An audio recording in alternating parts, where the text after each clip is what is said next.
आज का हमारा चैप्टर है विद्युत, जिसमें हमें एक टॉपिक मिला है विद्युतीय विभव पढ़ने का। बड़ा ही इंटरेस्टिंग चीज है। अगर हम इसको सही तरीके से समय के साथ सीखेंगे तो मजा आ जाएगा। देखिए, फिजिक्स का ये एक चैप्टर है विद्युत, उसमें एक टॉपिक है विद्युतीय विभव, इसको समझना है। लेकिन विद्युतीय विभव पर डिस्कस करने से पहले हम कुछ छोटी मोटी चीजों को जानने का प्रयास करेंगे। जैसे सबसे पहले हम आवेश के बारे में जान लें कि आवेश क्या होता है। हम दोबारा ये बताने जा रहे हैं आवेश क्या होता है। आवेश को कहते हैं हम चार्ज, और यह मुख्य रूप से दो तरह का होता है, एक धन आवेश और दूसरा ऋण आवेश। धन आवेश को हम नेगेटिव साइन से और ऋण आवेश को धन आवेश को हम पॉजिटिव साइन से एंड ऋण आवेश को हम नेगेटिव साइन से रिप्रेजेंट करते हैं। ठीक है। धन आवेश प्रोटॉन पे होता है और ऋण आवेश इलेक्ट्रॉन पर होता है। और आपको मैं बता दूं प्रोटॉन और इलेक्ट्रॉन क्या होता है, तो परमाणु के मौलिक कण है। परमाणु के मौलिक कण है। परमाणु के 3 मौलिक कण होते हैं, इलेक्ट्रॉन, प्रोटॉन और न्यूट्रॉन, जिसमें से प्रोटॉन और इलेक्ट्रॉन ये भी एक मौलिक कण है, उन्हीं तीनों मौलिक कणों में से। और मैं फिर से बता दूं कि कोई भी ऑब्जेक्ट का एक नाभिक होता है, सबसे सेंटर भाग, और सेंटर भाग पर जो है प्रोटॉन उपस्थित होता है, टाइटली पैक होता है, मजबूती के साथ बंधा हुआ रहता है। और उस नाभिक के किनारे किनारे छोटे छोटे कक्ष होते हैं, उसके किनारे किनारे कक्ष होते हैं जो अदृश्य होते हैं, है ना, काल्पनिक रेखाएं होती हैं, इन्हें हम कक्ष के नाम से जानते हैं। और इन्हीं कक्षों में जो है इलेक्ट्रॉन घूमते रहता है। इलेक्ट्रॉन घूमते रहता है जो कि नाभिक से दूर होता है, और ये कम मजबूती के साथ नाभिक के साथ जुड़ा रहता है, इसलिए यह फ्री होता है, ये मूव कर सकता है, फ्री होता है। अब हम बात करेंगे आवेशों के गुणों के बारे में। आवेश यानी कि चार्ज, चार्ज के गुण, विशेषता, क्वालिटीज, प्रॉपर्टीज याद रखें। समान आवेश, समान आवेश एक दूसरे को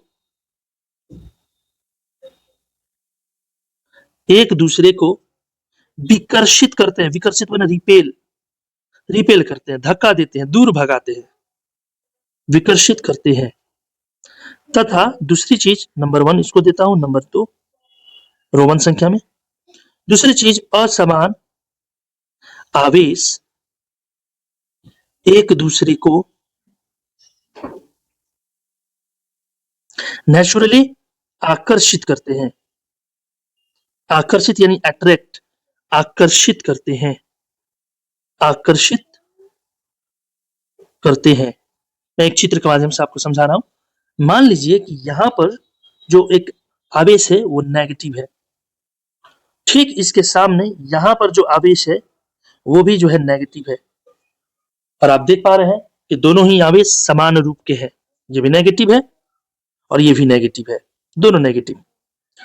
तो दोनों नेगेटिव जो चार्ज हैं यानी कि आवेश हैं, रूल के हिसाब से क्या कही जा रही है, रूल के हिसाब से कि एक दूसरे को जो है ये क्या करेंगे, एक दूसरे को जो है ये क्या करेंगे, विकर्षित करेंगे। विकर्षित, विकर्षित का मतलब क्या होता है कि ये नेगेटिव चार्ज इसको धक्का देगा और ये नेगेटिव चार्ज इसको धक्का देगा, और ये दूर भागेंगे, दूर भागेंगे। मान लीजिए कि ये यहां पर एकदम जो है करीब है, आपस में करीब है, लेकिन यही जब दोनों समान चार्ज हो जाएंगे, दोनों समान चार्ज हो जाएंगे, तो फिर ये क्या करेंगे, ये दूरी अख्तियार कर लेंगे, यानी कि दूर भाग जाएंगे। यहाँ पे आप देख सकते हो दोनों चित्र में, यहाँ का जो गैपिंग है, यहाँ का जो गैपिंग है वो बहुत कम है, और यहाँ की जो गैपिंग है, यहाँ की जो गैपिंग ये बहुत ही ज्यादा है। ये एक दूसरे को विकर्षित करेंगे। और दूसरी बात, जब असमान आवेश हो तो आकर्षित करेंगे।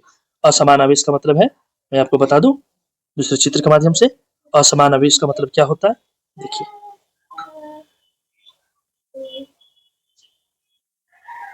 असमान आवेश का क्या मतलब होता है।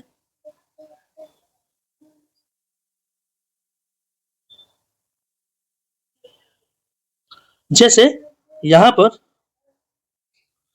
आप देख रहे हैं नेगेटिव चार्ज है, यहां पे भी आप देख रहे हैं नेगेटिव चार्ज है, नेगेटिव चार्ज। तो मैं उसको पॉजिटिव कर देता हूं, उसको पॉजिटिव कर देता हूं, पॉजिटिव, इसको भी पॉजिटिव मैंने कर दिया, पॉजिटिव कर दिया, ठीक है, पॉजिटिव। यहाँ पे नेगेटिव, यहाँ पे पॉजिटिव, यहाँ पे नेगेटिव, यहाँ पे पॉजिटिव। तो जब असमान आवेश है यहाँ पे, जैसे कि क्या है, तो एक दूसरे को ये क्या करेंगे, आकर्षित करेंगे। क्या करेंगे, आकर्षित करेंगे, एक दूसरे को आकर्षित करेंगे। तो पहले मान लीजिए कि इतना डिस्टेंस है, काफी दूरी पर है। पहले मान लीजिए कि इनके बीच इतना डिस्टेंस है। अब ये इधर जाएगा और ये इधर आएगा, दोनों असमान आवेश है और दोनों एक दूसरे के क्या होंगे, करीब जाएंगे। तो करीब जाएंगे तो पहले मान लीजिए कि इतनी दूरी है, पहले मान लीजिए इतनी दूरी है। अब जो है इनकी डिस्टेंस कम हो जाएगी, इनकी डिस्टेंस क्या होगी जी, कम हो जाएगी, कम हो जाएगी, यानी कि काफी करीब हो जाएंगे। हो सकता है कि चिपक भी जाए। प्रोटॉन और प्रोटॉन रहेंगे तो आपस में क्या करेंगे, इलेक्ट्रॉन जब इकट्ठा होंगे तो आपस में क्या करेंगे, और प्रोटॉन और इलेक्ट्रॉन आपस में रहेंगे तो क्या करेंगे। तो स्थिति एक में आप कहेंगे कि ये रिपेल करेंगे, एक दूसरे को धक्का देंगे। स्थिति 2 में भी आप कहेंगे कि एक दूसरे को धक्का करेंगे, विकर्षित करेंगे। लेकिन स्थिति 3 में आप कहेंगे कि एक दूसरे के करीब ये चिपकेंगे। ठीक है, आप ये बातें समझ गए। अब हम दूसरे टॉपिक पे बात करते हैं, इसी की मदद से हम दूसरी बात समझने का प्रयास करेंगे। चलिए तो हम उसको समझने का प्रयास करते हैं। लेकिन इससे पहले मैं आपको बता दूं कि जिस आवेश की बात हम लोग कर रहे थे, जिस आवेश की बात हम लोग कर रहे थे उसका संकेत क्यू है, उसका संकेत क्यू है। इसका जो एसआई मात्रक है वह कूलॉम है, और एसआई मात्रक का जो सिंबल है, जिस चीज से हम रिप्रेजेंट करते हैं कूलॉम, वो है सी। यानी कि कभी अगर हमको कहना हो कि किसी चालक तार के अंदर से, जैसे मान लिया हम कैसे लिखेंगे कि जैसे कोई तार है, चालक तार, और इस चालक तार में कुछ आवेश प्रवाहित हो रही है, यानी कि विद्युत धारा जा रही है, क्योंकि हम लोग पढ़ चुके हैं कि आवेश के प्रवाह को ही विद्युत धारा कहते हैं। तो अभी हम यही कहेंगे कि इसमें आवेश प्रवाहित हो रही है। तो अगर हमें लिखना है कि कोई आवेश प्रवाहित हो रही है और गिनती में बताई जाए कि हाँ जैसे 1500 आवेश प्रवाहित हो रही है, तो हम उसको कैसे लिखेंगे, 1500 देकर, या तो हम ऐसे लिखेंगे कूलम, या फिर से हम ऐसे शॉर्ट फॉर्म में 1500 सी लिख देंगे। इसका मतलब है कि इस चालक तार में 1500 कूलम प्रवाहित हो रही है, ऐसे हम बोलेंगे। ठीक है, तो याद रखना है ये चीजें कि आवेश को क्यू से सूचित करते हैं, इसका ऐसे मतलब कूलम है, और यह सी है, उसका संकेत, कूलम का संकेत सी है। जहां कहीं भी संख्या के बगल में अगर फिजिक्स के अंदर में सी दे दे तो इसका मतलब ये है, इलेक्ट्रिसिटी वाले चैप्टर में इसका मतलब ये है कि 1500 कूलम आवेश है। ठीक है, और दूसरी बात ये याद रखना है जो बड़ा ही इंपॉर्टेंट है, आवेश के गुण के बारे में ये याद रखना है, आवेश के गुणों के बारे में। ठीक है, कि ये कब विकर्षित करेंगे और कब आकर्षित करेंगे। अगर आपको ये बात समझ में आ गई हो तो आगे हम लोग अब चलते हैं। ठीक है, देखिए ये चालक तार है, चालक तार है, एक ही चालक तार है, उसको मैंने बड़ा किया है। तो यह यदि चालक तार है जो कि एक धातु का बना होता है, तो धातु में भी प्रोटॉन होते हैं और इलेक्ट्रॉन होते हैं, प्रोटॉन होते हैं और इलेक्ट्रॉन होते हैं। और इसमें हम यहां पर ए मान लेते हैं और यहां पर हम बी मान लेते हैं, एक सिरा पर ए और दूसरे सिरा पर बी। और मैं मान लेता हूं कि सिरा ए पर एक चार्ज है और सिरा बी पर भी एक चार्ज है, और यह चार्ज पॉजिटिव है और यह चार्ज नेगेटिव है, दोनों असमान चार्ज है। आप देख पा रहे हैं यहाँ पे दोनों सिरों पे कैसा चार्ज है, असमान चार्ज, यानी कि असमान आवेश है, असमान आवेश। तो हम लोग जैसा कि जानते हैं कि जब असमान आवेश होता है तो एक दूसरे को आकर्षित करता है, एक दूसरे को आकर्षित करता है। तो जब यह आकर्षित करेगा तो थोड़े ही देर के बाद क्या होगा, थोड़े ही देर के बाद क्या होगा अभी यहां था और धीरे धीरे धीरे धीरे धीरे धीरे बढ़ के और इसके करीब हो जाएगा। अब ये नेचुरली होगा, क्योंकि हम पहले से जानते हैं कि असमान जो आवेश होते हैं वो एक दूसरे को क्या करते हैं, आकर्षित करते हैं। ठीक है, यहां पर यह जो यह जो आवेश है पॉजिटिव वो नेगेटिव की तरफ आ गया, या फिर से नेगेटिव पॉजिटिव की तरफ आ जाता है। थोड़ा सा चित्र में हम लोग चेंजिंग कर देते हैं। मान लीजिए कि यह जो चित्र है एक समान चित्र दिख रहा है, हम इसको थोड़ा सा बड़ा कर देते हैं। बड़ा क्यों कर रहा हूं? ताकि आपको समझ में आए कि ये चार्ज के पास ज्यादा पावर है और यह चार्ज फिक्स्ड है, यहां से हिलने वाला नहीं है। यह चार्ज फिक्स्ड है, वहां से हिलने वाला नहीं है। और यह जो है फ्री है, ये मूव कर सकता है, इधर उधर कहीं भी मूव कर सकता है। ठीक है, तो यह जो चार्ज जो कि पॉजिटिव चार्ज है वो अगर फिक्स है और यह चार्ज मूव कर सकता है, तो जाहिर सी बात है कि ये असमान चार्ज है, यानी कि आवेश है। तो यह जब फिक्स है प्लस वाला और माइनस वाला फिक्स नहीं है, तो यहीं जाएगा उसकी तरफ। और यदि ये फिक्स होता तो वो इसकी तरफ आता। मैं एक बड़ा और एक छोटा इसलिए दिया हूं ताकि ये पता चले कि ये कमजोर है और ये पता चले कि ये मजबूत है। ठीक है, काफी स्ट्रांग है, भारी है। तो यह क्या होगा जी, यह मूव करके उसकी तरफ चला जाएगा। और यह मूव जब किया, यह जब मूव किया यानी कि जाने की कोशिश किया उसके तरफ, गया उसके तरफ, यहां से चलकर उधर जब गया, तो कोई भी एक्सटर्नल फोर्स यानी कि बाहरी बल लगाने की जरूरत नहीं पड़ी। कोई भी बाहरी बल लगाने की जरूरत इधर से नहीं पड़ी, क्योंकि ये अपना नेचुरली किया। ठीक है, उसके अलावा मैं एक और एग्जांपल लेने का प्रयास करता हूं जिसमें समान चार्ज हो। क्या हो? समान चार्ज हो। चलिए मैं समान चार्ज लेने का प्रयास करता हूं। ठीक है, मैं बता दूं आपको कि मान लीजिए कि यहां पर पॉजिटिव चार्ज है और यहां भी पॉजिटिव चार्ज है। ठीक है, तो क्या पहली स्थिति की तरह पॉजिटिव चार्ज को अपनी ओर आकर्षित करेगा क्या? बताइए। जैसे इसमें असमान आवेश था तो इसने आकर्षित कर लिया, यहाँ पे असमान आवेश नहीं है, तो क्या यह भी आकर्षित करेगा क्या? नहीं ना करेगा। यहां पर समान आवेश है, तो समान आवेश के कंडीशन में यह जो आप देख पा रहे हैं, ये आवेश इसके तरफ नहीं जाएगा, बल्कि अगर इसके तरफ रहा भी, इसके करीब रहेगा भी, तो ये दूर भेज देगा। यानी कि इनके बीच में जो लगने वाला जो ये फोर्स है वो आकर्षित नहीं करेगा, बल्कि वो क्या करेगा, वो दूर भेजेगा, विकर्षित करेगा। इधर ये धक्का देगा, इसको हम हाफ हाफ कर लेते हैं, उधर वो धक्का देगा। ये दोनों एक तरफ नहीं रह सकते हैं, एक साथ नहीं रह सकते, ये दोनों एक दूसरे को धक्का देंगे। ये भी नेचुरली हुआ। यह भी जो फोर्स लगा, दोनों तरफ जो फोर्स लगा है, ये भी इनके अपने गुणों के कारण लगा है, कोई भी बाहरी फोर्स नहीं लगा है। इन दोनों ही सिचुएशन में आप देख पा रहे हैं, दोनों सिचुएशन में कोई भी बाह्य फोर्स का प्रयोग नहीं करना पड़ा, कोई भी बाहरी बल का प्रयोग नहीं करना पड़ा, बाहरी बल का प्रयोग नहीं हुआ। ये दोनों अपने आप किए, प्रयोग नहीं हुआ।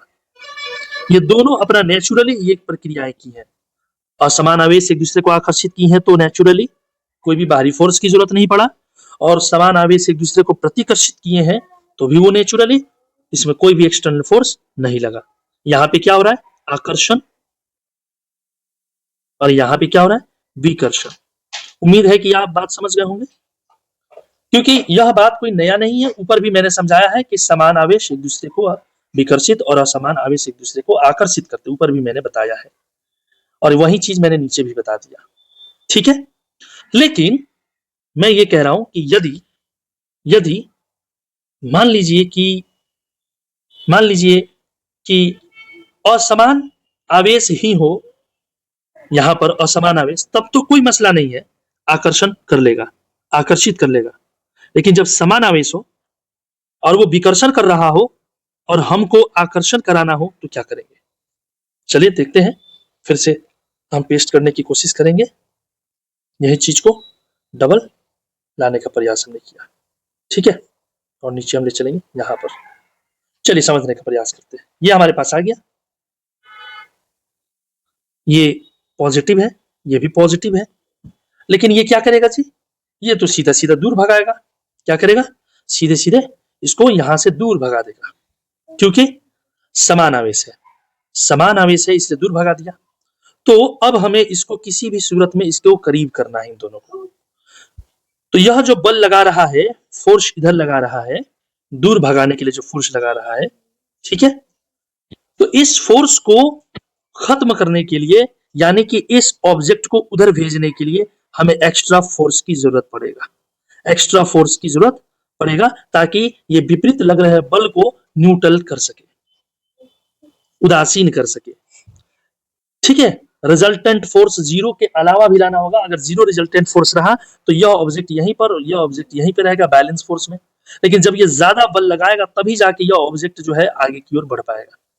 यानी कि बी वाली ऑब्जेक्ट फ्री है और ये वाली ऑब्जेक्ट एकदम क्लियर इसी में जो है बंधी हुई है, ये फिक्स्ड है, ये हट नहीं सकती।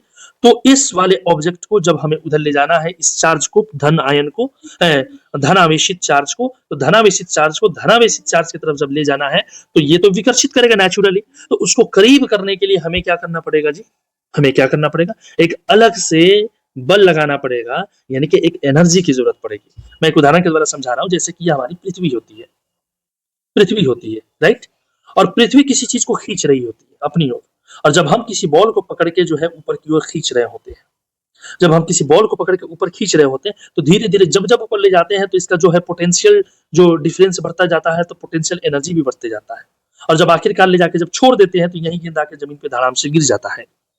आखिर क्यों गिरा, तो जो पोटेंशियल एनर्जी हमने बढ़ाया, पृथ्वी से जितना हमने दूर किया वो पोटेंशियल एनर्जी बढ़ता चला गया, और जैसे हमने छोड़ा तो वही पोटेंशियल एनर्जी जो है काइनेटिक एनर्जी बन गया। काइनेटिक माने गतिक ऊर्जा, और गतिक ऊर्जा पाने के कारण जो है, गतिज ऊर्जा पाने के कारण ही है जो वो गेंद जो है तेजी से लुढ़कते हुए नीचे की ओर गिरता है जमीन पर। ठीक है, तो हम किसी ना किसी एनर्जी से तो खींच रहे हैं ना उसको ऊपर, और वो एनर्जी उसमें स्टोर हो रहा है, स्टोर हो रहा है। उसी तरीके से जब यह चार्ज जो है इस चार्ज को धक्का दे दिया है, धक्का दे दिया है, अब हम इस चार्ज की तरफ हम बल लगा रहे हैं, फोर्स लगा रहे हैं उसके करीब करने के लिए। तो ये तो फोर्स लगा दिया है इधर, अब इस फोर्स को खत्म करने के लिए हम नया फोर्स अप्लाई करेंगे इधर से। जब फोर्स लगाएंगे तो ये धीरे धीरे ऑब्जेक्ट आगे की ओर बढ़ेगा, धीरे धीरे ये ऑब्जेक्ट आगे की ओर बढ़ेगा, धीरे धीरे ये ऑब्जेक्ट आगे की ओर बढ़ेगा।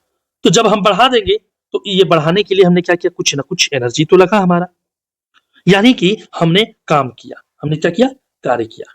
क्या कार्य किया, आप समझ पा रहे हैं, हमने क्या कार्य किया, जैसे कि यह कोई चालक तार है और यहाँ पर कोई धन आयन है, यहाँ पे भी कोई धन आयन है, और इस धन आयन को जब हम करीब ले जा रहे हैं, जबकि ये इसको धक्का देगा, ये फिक्स्ड है इधर, ये वाला जो है फिक्स्ड है, और इस धन आयन को हम जब यहाँ से उठा के यहाँ ले जा रहे हैं तो इसका मतलब ये है कि वो विकर्षित कर रहा है, फिर भी हम इसको आकर्षित करा रहे हैं, यानी कि यहाँ से यहाँ तक ले जाने में हमने कुछ ना कुछ काम किया है।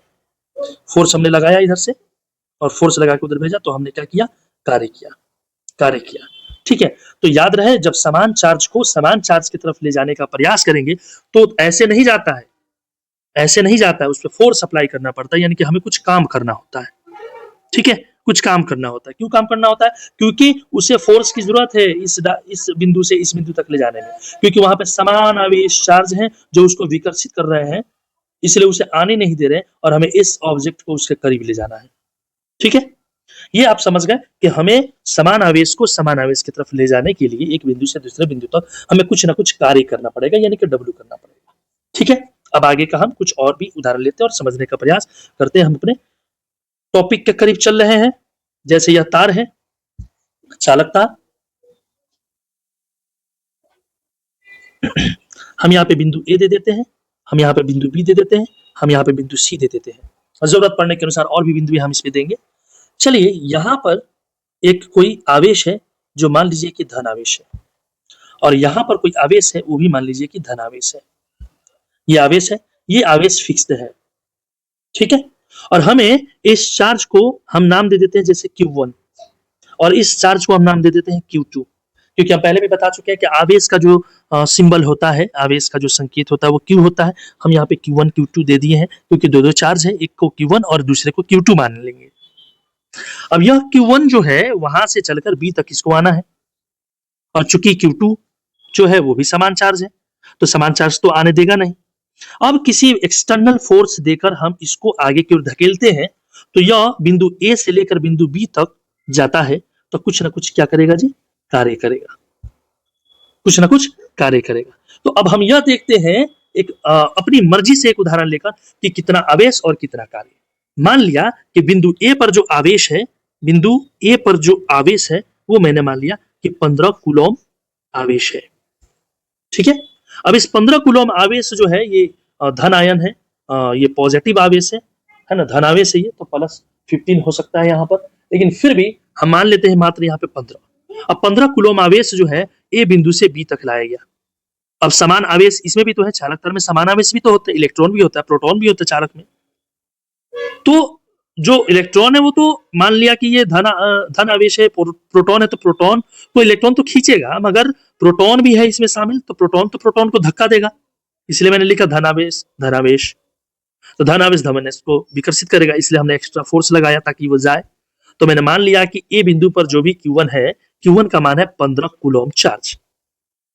अब यह चार्ज को लेकर बिंदु ए से बी तक जाना है, तो मान लीजिए जो काम हुआ है वो काम भी मैं मान लेता हूं कि मान लीजिए कि 15 जूल काम हुआ है। मैं पहले भी बता चुका हूं कि यह सी से सूचित करते हैं और ऊर्जा को या कार्य को जूल से रिप्रेजेंट करते हैं। तो हम ये स्टेटमेंट में लिख लेते हैं कि बिंदु ए से बी तक 15 कूलम आवेश को ले जाने में, मान लिया ये सारी चीजें तो माना जा रहा है, माना बिंदु ए से बी तक 15 कूलम आवेश को ले जाने में 5 जूल का ऊर्जा या फिर से कार्य लगता है, 5 जूल का कार्य करना पड़ता है। अब आप मुझे बताइए कि जब 15 कूलम चार्ज को 5 जूल कार्य करके ए से बी तक लाया गया है, अगर कोई पूछे कि जब 15 कूलम चार्ज को लाने में 5 जूल लगा है तो फिर 1 कूलम चार्ज को लाने में कितना लगेगा।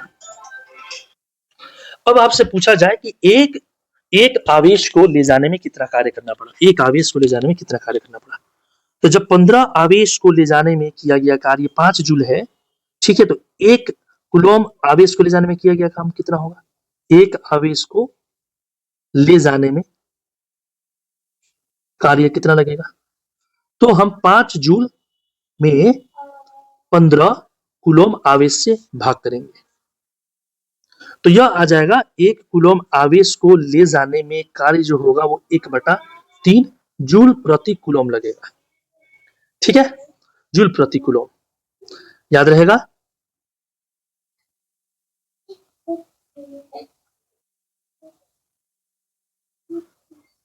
यहां पे देखिए, अब यह जो 1 कूलम आवेश है, इसका मतलब क्या हुआ, प्रति कूलम आवेश, प्रति कूलम आवेश को ले जाने में किया गया कार्य। अब मैं इसको यहां पे नोट करता हूं, और कहां से, एक बिंदु से दूसरे बिंदु तक। ठीक है, तो यहां पे ए से बी तक, तो एक बिंदु से या अनंत से, ये कहीं से भी माना जा सकता है, अनंत मान सकता हूं, अनंत से किसी बिंदु तक, किसी बिंदु तक, किसी बिंदु तक प्रति कूलम आवेश को ले जाने में किया गया कार्य, अनंत से किसी बिंदु तक प्रति कूलम आवेश को ले जाने में किया गया कार्य ही वो जो किसी बिंदु था ना, उस बिंदु पर का विभव होता है, विभव होता है। यानी कि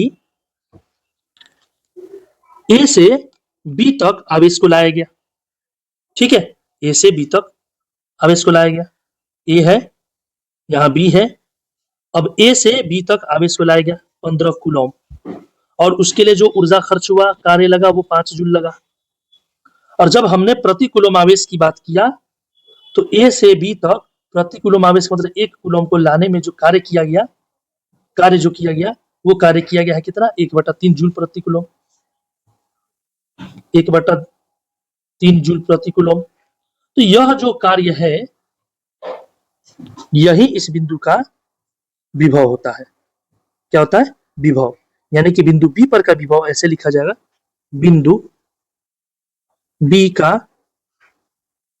विभव 1/3 जूल प्रति कूलम होगा।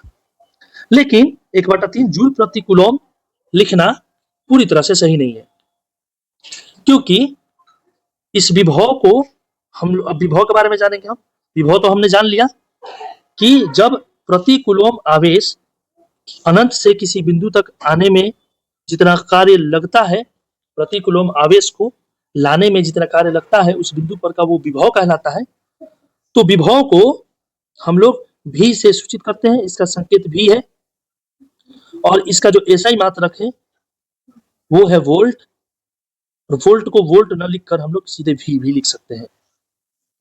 ठीक है, यानी कि यह जो चालक तार है बिंदु A और बिंदु B, यहां से कुछ आवेश जो है जैसे कि 15 कूलम आवेश को A से खींच के B तक ले जाया गया तो W बराबर 5 जूल लगा, यानी कि B पर का जो विभव प्राप्त हुआ वो हमें 5/15 वोल्ट प्राप्त हुआ। वोल्ट कटने के बाद 1/3 वोल्ट होगा। तो B पर का विभव अगर लिखने को कोई कहे तो बिंदु B पर विभव कितना है तो हम क्या लिखेंगे? B पर विभव 1/3 वोल्ट, यानी कि वोल्ट लिखेंगे, या फिर से 1/3 भी लिख सकते हैं, या कटने के बाद जो भी आंसर है 0.33 वोल्ट लिख सकते हैं। तो विभव इसको हम कहते हैं। अनंत से किसी आवेश को किसी बिंदु तक लाया जाए और प्रति एकांक आवेश को लाने में जो किया गया कार्य है उस बिंदु पर का विभव होता है। एक ही चालक तार में अनेक बिंदुओं पर अनेक विभव प्राप्त हो सकते हैं। अब हम जानेंगे कि एक ही चालक तार में एक ही चालक तार में अनेकों बिंदुओं पर अनेकों विभव होते हैं। कैसे? अब इस चीज को हम समझेंगे। ठीक है, जैसे देखिए यहाँ पर चालक तार है, बिंदु A है, यहाँ पर बिंदु B है और यहाँ बिंदु मान लीजिए C है। और देखिए बिंदु A से B तक कोई आवेश को उठा के लाने में जो कार्य किया जाएगा, क्या उतना ही कार्य में C तक आ जाएगा? बिल्कुल नहीं, क्योंकि आप जितनी दूरी तय करेंगे उतना ही ज्यादा बल की प्रयोग करना पड़ेगा, यानी कि उतना ही ज्यादा काम करना पड़ेगा। तो मैं मान लिया कि यहाँ पर जो 15 कूलम चार्ज था A से B तक लाने में जो काम किया गया वो 5 जूल रहा, लेकिन यही 15 कूलम आवेश को C तक लाने में जो काम किया जाएगा वो कहीं बढ़ सकता है, जैसे 15 जूल हो सकता है, मान लीजिए 15 जूल है। अब हम B पर का विभव प्राप्त करेंगे, B का विभव। तो B पर का विभव हम देखेंगे प्राप्त करने के लिए Q/T देंगे, Q/W। तो Q है 15 कूलम आवेश। B का विभव देखने के लिए हम निकालेंगे W/Q, तो W है 5 जूल और Q है 15 कूलम, और कटाने के बाद 0.33 जूल प्रति कूलम, यानी कि 0.33 वोल्ट प्राप्त होगा। इसी तरह से C का विभव क्या होगा? फॉर्मूला वही W/Q। तो W का मतलब 15 जूल और कूलम का मतलब 15 C, कटेगा तो 1 जूल प्रति कूलम आया, यानी कि दोनों को समझिएगा आप कि दोनों में कौन बड़ा है, B या C। B पर का विभव और C पर का विभव, दोनों विभव को देखिए किसका बड़ा है, कौन बड़ा होगा? तो आप कहेंगे C पर का विभव बड़ा होगा। तो यह जो जगह है A के पहले, ये जो है अनंत है। तो अनंत से जब कोई आवेश प्रवाहित होती है किसी चालक तार में, तो किसी बिंदु पे कुछ तो किसी बिंदु पे कुछ होती है। अलग अलग बिंदुओं पर विभवों का मान अलग अलग होता है। ठीक है, आपने अभी तक जाना विभव क्या है। ठीक है, अब हम जानेंगे विभवों के बीच के अंतर को, क्योंकि हमने यहाँ पे क्या सीखा अभी कि विभव अलग अलग बिंदुओं पे अलग अलग होते हैं और उसमें कुछ ना कुछ अंतर होते हैं। उसी अंतर के बारे में हम जानेंगे। आप यहाँ पे देख सकते हैं ऊपर हमने क्या क्या पढ़ लिया। हमने पढ़ लिया विद्युतीय विभव के बारे में, हमने आवेश के बारे में पढ़ा था। आवेश दो तरह के होते हैं, समान आवेश एक दूसरे को विकर्षित करते हैं और समान आवेश एक दूसरे को आकर्षित करते हैं। और आवेश का संकेत हमने पढ़ा, उसका ऐसे मात्रक पढ़ा कूलॉम, उसको C से रिप्रेजेंट करते हैं। हमने ये पढ़ा कि समान आवेश आकर्षण होते हैं, असमान आवेश आकर्षण होते हैं और समान आवेश विकर्षण होते हैं। और इन दोनों को अगर समान आवेश रखकर ही जब विकर्षित करेंगे तो तब भी हमको अगर आकर्षण करवाना हो तो हमें एक्सटर्नल फोर्स देना पड़ेगा, और एक्सटर्नल फोर्स जब हम देंगे तो इसका मतलब है कि हमने कार्य किया। ठीक है, तो हमने ये जाना कि बिंदु ए से बी तक अगर समान आवेश और समान आवेश एक दूसरे को विकर्षित करेंगे, फिर भी हमको उनको करीब करना है तो ले जाने में कुछ ना कुछ कार्य करना पड़ेगा। तो हमने एक उदाहरण माना कि ए पर मान लीजिए कि 15 कूलम्ब चार्ज है, उसको बी की तरफ ले जाना है तो हमें कुछ ना कुछ कार्य करना पड़ेगा, और वह कार्य हमने मान लिया 5 जूल है। तो इस तरीके से हमने जब यहाँ पे हमने देखा कि 15 कूलम्ब आवेश को ले जाने में जब 5 जूल लगता है, तो फिर 1 कूलम्ब आवेश को ले जाने में कितना चार्ज लगेगा। तो वो जो हमने निकाला, तो अनंत से अगर कोई आवेश को जिस बिंदु यानी कि जैसे कि बी पर ले जाया जा रहा है तो बी पर का विभव हो जाएगा। ठीक उसी तरीके से हमने विभव को डिफाइन किया कि किसी बिंदु पर का विभव क्या होता है। तो हमने क्या लिखा कि अनंत से किसी बिंदु तक प्रति कूलम्ब आवेश को ले जाने में किया गया जो कार्य है, वही कार्य जो है बिंदु पर का विभव कहलाता है। फिर हमने बताया कि अलग अलग बिंदुओं पर अलग अलग विभव होता है, अलग अलग बिंदुओं पर अलग अलग विभव होता है, जैसे कि हमने यहाँ पे करके दिखाया, अलग अलग बिंदुओं पर अलग अलग विभव होता है। और इसी विभव के अंतर को हम लोग विभवांतर कहते हैं। क्या कहते हैं? इसी विभव के अंतर को हम लोग विभवांतर कहते हैं। दो बिंदुओं पर विभव अलग अलग होते हैं, विभव के अंतर को, दो बिंदुओं पर विभव के अंतर को विभवांतर कहते हैं। विभवांतर कहते हैं, यानी कि पोटेंशियल डिफरेंस विभवांतर कहते हैं। विभवांतर को भी V से सूचित करते हैं, इसका भी ऐसा यूनिट वोल्ट होता है। ठीक है, अब जैसे मान लीजिए कि एक यह चालक तार है ए पर मान लीजिए कि 220 वोल्ट है और बी पर मान लीजिए 440 वोल्ट है। तो फिर इन दोनों के बीच के अंतर, यानी यहाँ पे जो विभव है वो 220 का है, यहाँ पे जो है 440 विभव है। अब इसका अंतर क्या होगा? वी ए और V B, V A minus V B, ये होगा, यानी कि 440 वोल्ट माइनस 220 वोल्ट बराबर 220 वोल्ट का अंतर आएगा। यह जो अंतर होगा, यही जो होता है वो विभवांतर कहलाता है। विभवांतर कहलाता है, याद रखिएगा, विभवांतर कहलाता है। विभवों के अंतर को विभवांतर कहा जाता है। अब आपके एग्जाम में ये भी पूछा जा सकता है कि 1 वोल्ट को परिभाषित करें। क्या पूछा जा सकता है? 1 वोल्ट को परिभाषित करें। 1 वोल्ट को परिभाषित करें, एकदम आसान है परिभाषित करना इसको। देखिए, हम लोग जानते हैं वोल्ट का जो फॉर्मूला है वो होता है W/Q। ठीक है, तो हम ऐसा लिखेंगे, किसी चालक तार में एक कूलम्ब आवेश को अनंत से किसी एक बिंदु पर लाने में किया गया कार्य यदि 1 जूल हो, तब विभव का मान 1 वोल्ट होता है। ये है 1 वोल्ट की परिभाषा। उस बिंदु पर, जैसे मान लीजिए कि यहाँ पर जो ये हम परिभाषा दी उसमें क्या कहा गया? आवेश कितना है? 1 कूलम्ब आवेश। वर्क कितना किया गया? 1 जूल किया गया है। इसलिए अगर हमें विभव निकालना है तो V बराबर क्या होता है? W/Q।